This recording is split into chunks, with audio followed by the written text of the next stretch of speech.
ভাই এটা হচ্ছে বাংলাদেশের একমাত্র কুখ্যাত এবং বিখ্যাত নদী। আপনারা দেখেই হয়তো বুঝতে পেরে গেছেন আসলে এটা কোনটা। এটা হচ্ছে বাংলাদেশের অন্যতম একটা কুখ্যাত বুড়িগঙ্গা নদী এবং বিখ্যাত বুড়িগঙ্গা নদী। এখানে মানে একেবারে পুরো অবস্থা খারাপ। আপনারা দেখছেন দিন দিন এটার অবস্থা পুরাই বাজে হয়ে যেতেছে।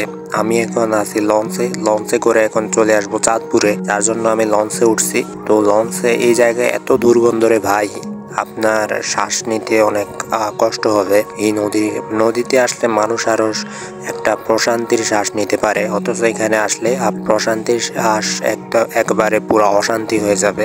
আপনি শ্বাস নিতে কষ্ট হবে আপনার। তো এই যে সেই নদীটা দেখেন, কত রকমের লঞ্চ, ট্রলার, তারপর নৌকা, চারপাশে অনেক লঞ্চ আছে, নৌকা।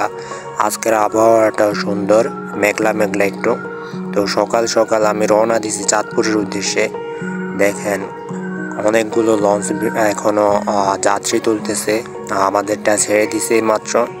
তো আমরা এখন চাঁদপুরের উদ্দেশ্যে রওনা দিচ্ছি। আপনারাও কে কোথা থেকে রওনা দিচ্ছেন এই ঈদে গ্রামের বাড়িতে যাওয়ার জন্য অবশ্যই জানাবেন কমেন্টে।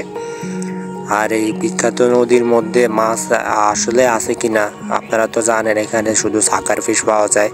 আমার এখন সন্দেহ হইতেছে আসলে কি সাকার ফিশ এখানে বাঁচতে পারে কিনা। মানে এত দূষিত, এত মানে কেমিক্যাল যুক্ত, এত কি যে বলবো, এটার মধ্যে মাছ থাকা পুরাই একেবারেই অকল্পনীয় বিষয় হয়ে দাঁড়াইছে। তো আপনারা জানাবেন আসলে এখানে আসলে সাকার ফিশ বসবাস করার মতো যোগ্য এখনো আছে কিনা এটা।